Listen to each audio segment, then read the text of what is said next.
The light of the sun reflected off the pharaoh's palace, making the great city of Ehyptia radiate more glory than it held. Rays of light jettisoned at all angles from the towering spire of the palace, which made the golden city the exact image the pharaoh had conceived. The redesign of the city's architecture promised the presence of divinity, a state the pharaoh had longed to achieve, and his plans, he deemed, would make it so, if they came to fruition. Over 15 cycles ago, the Golden King claimed the throne, seizing the nation from the previous dynasty under a dark moon glazed with certain magic from a book in the world. Obtaining his seat of power through language and trickery, he gained the name Akhenaten, the Deceiver, among those who conspire against him. When he assumed control of the region, Akhenaten tightened his grip on Ehyptia, bringing forth the tyranny the young world had yet to witness. His plans were unfolding, and he would spread his manner to the rest of the world, and inevitably, the cosmos. Isha, Akhenaten's head slave, approached from a corridor to his right, cradling a glass bowl, elaborate in design and filled with various fruits from around the continent. The pharaoh smiled through more than flesh, his dark eyes grinning with a melody of their own. Though a tone paler than most Egyptians, Akhenaten's suntanned skin illuminated under the gleam of the room. His cleanly shaved head glistened with light. "Thank you, my beauty," Akhenaten said, relieving the bowl of a few grapes. His voice was smooth and exotic, reflecting an otherworldly mindfulness. Isha set the bowl on a black pedestal, and Akhenaten reached in for more. "As you have willed, master," she replied, lifting herself up, standing straight at his side. A man standing to the far left of Akhenaten, down the base of elongated steps surrounding the throne, peered quietly from the shadows. Feeling his gaze, Isha glanced his way quickly, a look of sadness in her eyes.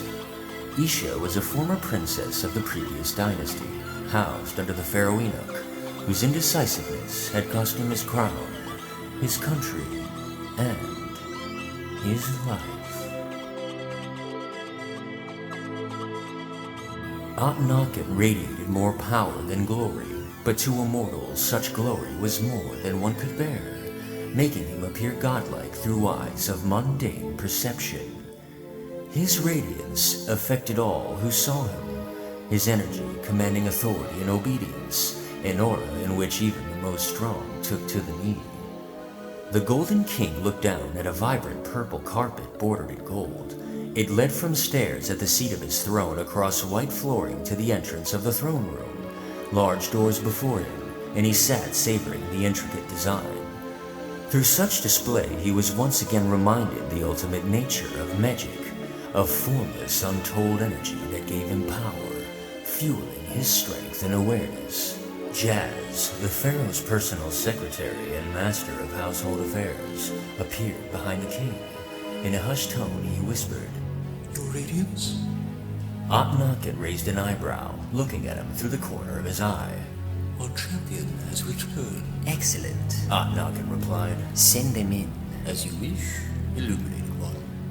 With a swift bow, Jazz turned, nodding to the gatekeepers who proceeded to open the large doors Akhenaten had regarded moments ago. A warrior nearly double the size of any common man entered, his hulking silhouette dark and defiant, followed by the ghostly supernatural presence of the Lord Commander. With long strides, they reached the foot of the throne. "Gentlemen," the pharaoh began, "I take it the siege was a success." "Yes, my king. The lands of the spin, yours." Scar said, lowering his head on the final word. "Splendid. I understand there has been a slight alteration to your orders given. Tenhut has ordered an installment in the region of the Sphin. However, that will not be necessary. See to it they return regional control to the Ratmen immediately." Scarge bowed as Akhenaten continued his interrogation. "What of Katashia?" The Ratman's metropolis has been burned to the ground." Scarge replied. "As it should be. Akhenaten affirmed. The likelihood of an organized and assembled resistance will amass among the Agrian populace once they hear of this tragedy."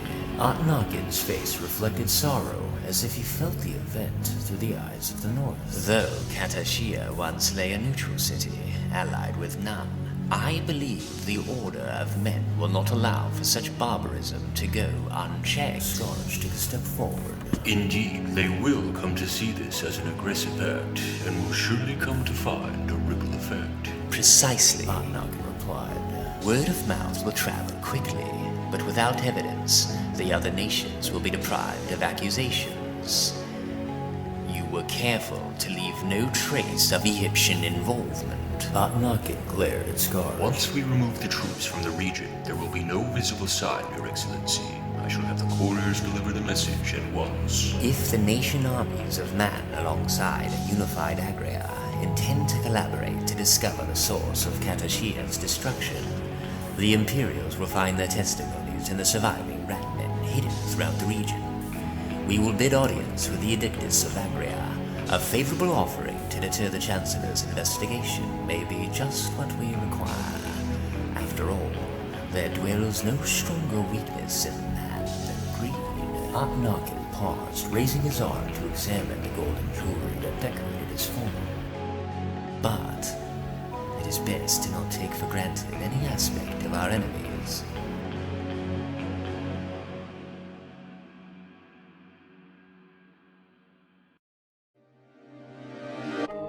The Pharaoh stared before regarding the warrior. I will deal with the issue as it unfolds. Knocken announced. He reached over the black pedestal, grasping a purple fruit. He bit into it. The time has come to seek out new allies to the east. He spoke, ingesting the fruit, taking another bite. What would you have me do, my king? Tenhut deviated his focus from Scarge and turned to the throne, climbing the steps, taking his place at the Pharaoh's side. With sweet juices from a mouthful of delicious fruits and berries running down his chin, Knocken cleaned his mouth appropriately. Into the land of Riven. He sat back, comfortably enjoying the variety of his feast as he adjusted the fruit in hand, envisioning the prospect of his thoughts. Take your brigade southeast and find yourself in audience with Syria, Queen of the Riven. Persuade her on my behalf to give us her counsel. I seek one last sufficient contribution to the well before we acquire the strength to launch our campaign for the restoration of Senhel. Knocken motioned behind him. Jazz stepped forth with an elaborate red velvet parcel tied with a golden rope. The Commandant eyed the offering. Give the great queen these gifts in my honor. If she refuses... Scarge questioned. The Riven are intelligent and creative, yet they are materialistic. Hand them items of treasure and you will obtain their favor. You have handled many diplomatic missions before, Scarge. You are the swift arm of Ehyptia, my voice. Inform them that I seek an accord. It is my wish to discuss my plans for the lands that bind us. Scarge confirmed his understanding with a slight pivot of the head. Knocken held up his discarded fruit, which Isha replaced with a golden goblet. He held his hand in place a moment before speaking. Is there anything else, Scarge? No, my king. Scarge looked to the floor beneath Knocken. Very well. The Pharaoh sat back in his throne, crossing his legs. Rest easy. You ride at daybreak, he concluded, raising the goblet. Red and purple jewels danced along the piece. Make your march proud under the sun, Knocken advised, taking a sip from the spicy liquid. My king.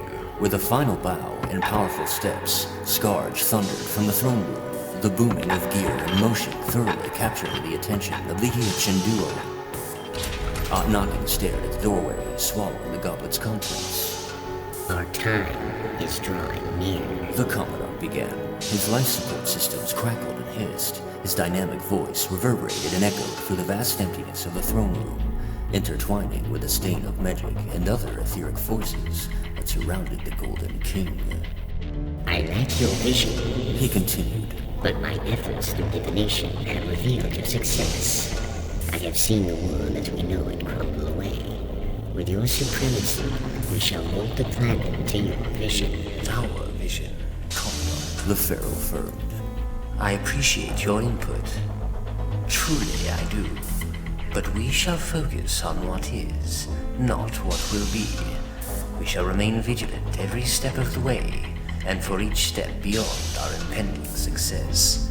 A prayer? A prayer, Your Excellency. Good. And perhaps that is why. Ottenarken's disposition was rooted in higher perception, ingrained with the mindset that to best address a situation, one must approach from every perspective possible, including those considered unrealistic or impractical. Unconventional methods were always on Ottenarken's mind. For the broader one's awareness, the more potentials one was able to seize and manifest. What is the nature of magic? Unlimited perception. Ottenarken affirmed this notion and adjusted himself comfortably in his throne. Tosh. The pharaoh spoke, soft in word and manner. A barbarian of a man, bottom left to the throne, stepped forward. Walking up the stairs, Tosh was careful to leave two between as a respectful barrier. The hood of his dark green cloak was undrawn, revealing long, stringy black hair that draped over his shoulders and concealed the bulk of his face. Conduct a search around the ruined lands of Katashia. Look for survivors, though few they may be. The remaining Sven will more than likely seek refuge in nearby towns and villages until one of their kind reunites them under one banner again. Find any number of these rat men. One will be bound to know a general whereabouts of the lost. We shall be one step closer to finding the one responsible for the Dark Age, one known as Giant. Tosh knelt as Ottenarken stirred his drink with a tough stem before casting it carelessly to the side. Turning his attention to the doors and lifting his goblet, he bellowed, It is time to redeem his lost soul.